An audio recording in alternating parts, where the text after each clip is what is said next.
U današnjem video radu analiziram kada će se u naoružanju Vojske Srbije naći najnovije samohodne top haubice Nora NG, nazvane Perun, i višecevni raketni sistemi Tamnava. Naime, posle obelodanjenog posla kupovine izraelskih višecevnih raketnih sistema Puls, postavlja se pitanje da li je proizvodnja domaćih višecevnih raketnih sistema Tamnava izvesna i kada bi se one uvrstile u naoružanje jedinica Vojske Srbije. Ovo pitanje se s razlogom nameće jer izraelski raketni sistemi pokrivaju domete koji domaći raketni sistemi takođe postižu u rasponu daljina od 2 km do 40 km sa raketama tipa Grad domaće proizvodnje G2000 i dometom do 70 km raketama tipa Uragan kalibra 262 mm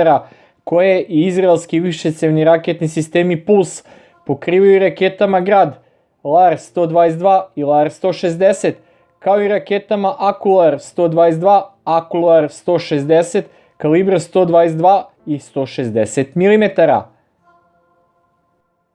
Sa raketama Ekstra, izraelski višecevni raketni sistemi dostižu maksimalni domet do 150 km, što je više nego duplo od srpskih raketa Uragan, koje uzgred nisu ni testirane u letu. Domaće rakete tipa Grad G2000 imaju kružno odstupanje na cilju od 1% pri maksimalnom dometu, kao i raketu Uragan, koja je u osnovi neupravljiva, a koja sa modulom za korekciju putanje, koji se nudi kao opcija od strane domaće kompanije Vlatakom, ima takođe kružno odstupanje na cilju do 1% prevaljenog puta i pri maksimalnom dometu. Treba takođe napomenuti da rakete izraelskog proizvođača Elbit Systems mogu biti i preciznije, jer pored inercionog navođenja imaju i navođenje na cilj putem GPS satelitskog sistema, koji se može ometati, tako da su u borbenim uslovima po preciznosti egal sa pomenutim srpskim raketama. S obzirom da je Srbija nabavila svega 2 diviziona sa po 10 lansirnih vozila raketnog sistema Puls, jasno je da postoji prostor da se jedinice kopnene Vojske Srbije, odnosno njene artiljerijske jedinice, dodatno popune višecevnim raketnim sistemima domaće kompanije Jugoimport SDPR. Iako je njihovo uvrštavanje u naoružanje Vojske Srbije najavljeno od strane zamenika ministra odbrane zaduženog za materijalne resurse Nenada Miloradovića najkasnije u toku ove godine, to se ipak nije desilo i to sasvim iz opravdanih razloga, a to potvrđuje i nabavka raketnih sistema sličnih karakteristika iz Izraela. Naime, kao što sam više puta napomenuo, problem je pre svega uvoz kamionskih šasija iz inostranstva kako bi domaća odbrambena industrija, a tu se pre svega misli na kompaniju Jugoimport SDPR, mogla da proizvodi složene borbene sisteme poput pomenutih raketnih sistema Tamnava i samohodnih top haubica novije generacije Nora NG Perun. Kao što sam već više puta napomenuo u svojim video radovima, uvoz kamionskih šasija ruske kompanije Kamaz je u uslovima sankcija koje su nametnute od strane zapadnih zemalja Rusiji potpuno nemoguće, iako je čak pokušava njihov uvoz u delovima preko Luke Bar uz opis da su u pitanju rezervni delovi, što nije prošlo kod carinika u Crnoj Gori. Zato je odlučeno da se nabave kamionske šasije nemačke kompanije MAN, za koje je predsjednik Srbije izjavio da su 200.000 eura skuplje od kamionskih šasija navedene ruske kompanije za proizvodnju kamiona. Iako se u tom trenutku pretpostavilo da je problem rešen i da će se u Srbiji nastaviti serijska proizvodnja navedenih složenih borbenih sredstava, to se ipak nije desilo, opet iz očiglednih razloga koje su u javnosti manje poznate. Naime, nemačka kompanija MAN je do sada isporučila samo 10 kamionskih šasija pogona točka 8x8 za nepotpuni divizion raketnih sistema Tamnava koje je Kipar kupio od Srbije za svoju nacionalnu gardu i na tome se sve završilo.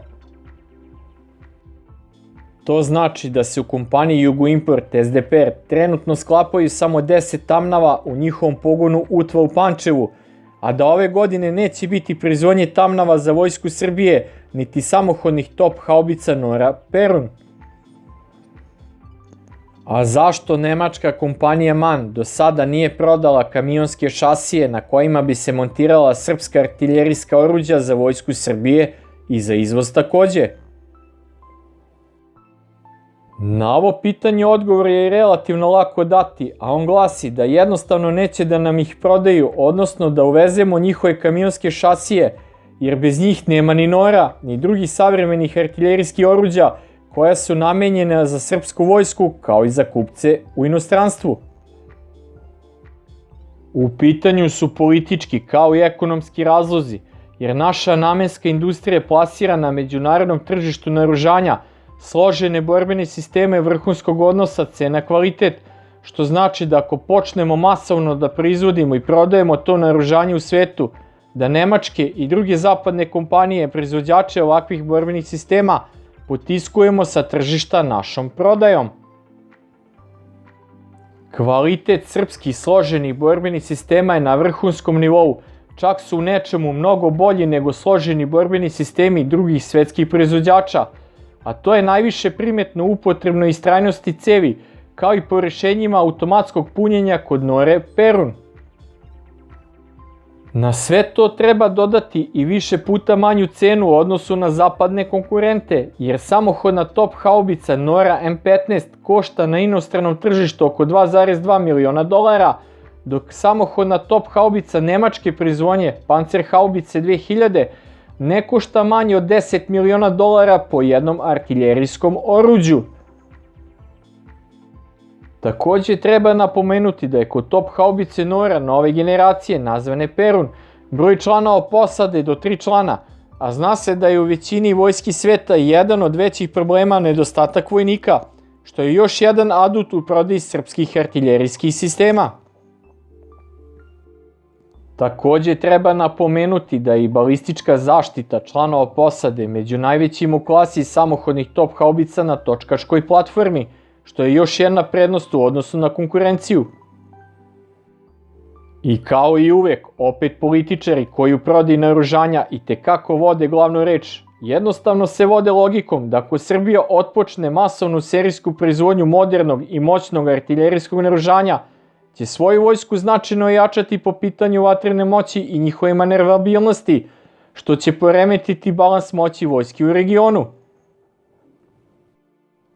Takođe je jasno da se sa naoružavanjem drugih država modernim srpskim naoružanjem bi te vojske bile pretnje njihovoj politici i njihovoj vojnoj moći. Jednostavno im se može da vojno neutralnoj Srbiji, koja je okružena državama članica NATO saveza, diktiraju šta sme, a šta ne sme da proizvodi i posjeduje od naoružanja.